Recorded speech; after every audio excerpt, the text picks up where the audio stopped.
Before I start doing the live streams, I figure let's do this because it has to be said. I'm a huge Nintendo fan. I have Nintendo 64 t-shirt. I wear a Zelda hat constantly. I have posters. All kinds of good Nintendo shit. But it needs to be said, and I don't think anybody's gonna say this. Nintendo won a relatively weak E3. Sony bowed out. Microsoft, if it wasn't for Keanu Reeves, nobody would be talking about. And you had the disaster, which was Bethesda, and then Square gets a pass just off of the Final Fantasy VII remake and the Final Fantasy VIII remastered, I think is what it is.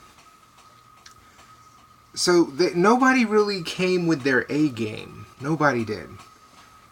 I feel like Nintendo held back because we know of Metroid Prime 4 and we know of Bayonetta 3. Now we know Metroid Prime 4 has gotten delayed and they went to a whole new studio. What about not Bethesda, but what about Bayonetta 3? No word of that. We got word of a new Legend of Zelda Breath of the Wild, which is going to be the sequel to Breath of the Wild, which looks great. We got some news on Daemon Cross Machina. We got some Ultimate Alliance 3 previews. Like, they really didn't have to try hard. I mean, they won just off of the Banjo-Kazooie DLC for Smash. That's all. I mean, think about it.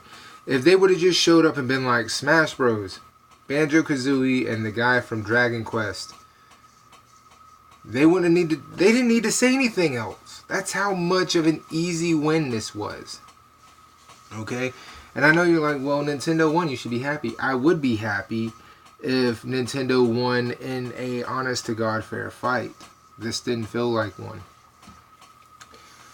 Xbox, of course, talking about Project Scarlet, and then everybody calling out the fact that they sound so similar between Scarlet and the PS5. I'm not so surprised by this. It seems like Xbox has really been wanting to, get the bridge smaller when it comes between the gaps of the PS brand and the Xbox brand. They want that gap to be relatively small. That way, PlayStation, you will have to rely heavily on exclusive content. And being that Xbox is like nipping at your heels when it comes to their first console in the new generation, you gotta wonder, are they gonna end up being able to surpass you not only in first party content but third party content? If it's just easy to make it on both, then the line of reason to own a console like a PS5 or a Xbox or a Nintendo becomes more about the exclusive content. And PlayStation, your exclusive content varies. It's not all good. The Order of 1886, while myself, I liked it, a lot of people didn't, and that was exclusive to you. Okay, you have Marvel Spider-Man, which everybody marvels over, no pun intended. Horizon Zero Dawn, which it's rumored there's a sequel coming, but this would have been the time for them to say something, even though they're not there. They could have put out a little fucking state of play like they normally do and said something. They didn't do it. What is that? Death Stranding. We got a better look at before E3, so that didn't matter. But my point is this.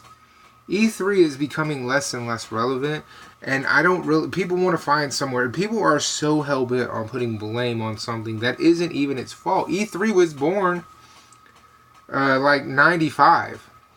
Okay, and it stayed relevant. Gaming's moving to digital. Gaming is moving to digital. Whether you are happy about that or not is not up to me. I don't care. The point is this. The internet is not killing GameStop. All digital distribution is not killing E3. None of that shit is what's killing it. What's killing it is we just don't care. The shows have been relatively bad the past, 3 years, I want to say? Maybe more? They've just been terrible. Blacklist Ubisoft. That'll fix a good chunk of it. Like 45% of it would be fixed if you just told Ubisoft to get the fuck on and get the fuck out. Because nobody gives a fuck about them. Every year it goes Sony, Xbox, Nintendo, then the publishers like Square Enix, Ubisoft, Bethesda, and so on. But Ubisoft usually sits at the very bottom. It's probably the part buried underneath the dirt and where people put them when it comes to E3 because nobody's ever happy with them. And, you know, I think if you just took out Ubisoft, you would have a better showing. I really do. You know, people won't be like, well, of course Sony skipped out. It was such a terrible show. They don't have any clue that it's going to be bad, okay? Because it's who usually goes first, Sony or Xbox? Because I think Sony usually goes first. So they didn't have any fucking idea. If they go first, they wouldn't have a clue as to this was terrible, this is a terrible idea. Get the fuck out of here. They didn't come because they didn't come. Notice they didn't have their PlayStation experience last year. They didn't come to E3 this year. Are they financially hurting? Because it's not like they don't have anything to talk about. Xbox at least acknowledged the fact that there's a Xbox Scarlet, that there is a new generation coming. PlayStation, we could use you walking out on the stage and to one-up them, showing off a PS5, showing off a rough draft of what it's going to look like. And don't say you don't have one, bitch. You know you do. Somewhere in the Sony offices is a mock-up picture of what the PS5 will look like, system and controller. Now, it doesn't have to be exact. It doesn't have to be as crazy as the PS5 Switch mock-up bullshit they had. But they can hit us with some truth. Like, this is what we want the system to look like. And it might not look like this. It might change, but that's because we added one or two little features that we don't know if we want to keep it on there yet or not. But they have a general idea of what it is going to look like. And they could have at least showed that in a 3-minute video on YouTube. PlayStation's E3, PS5 system reveal, meaning it might not be coming out for a few years, but at least you know what it looks like. And you see it running. This E3 was pathetic.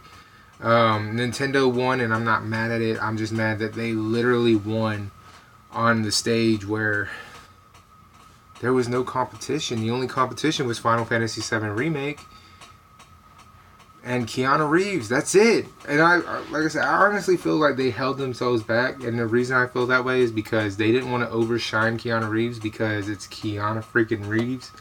And nobody wants to make that man look bad. Because he's just such a nice person. So, with that being said, E3 2019, we were probably better off without you.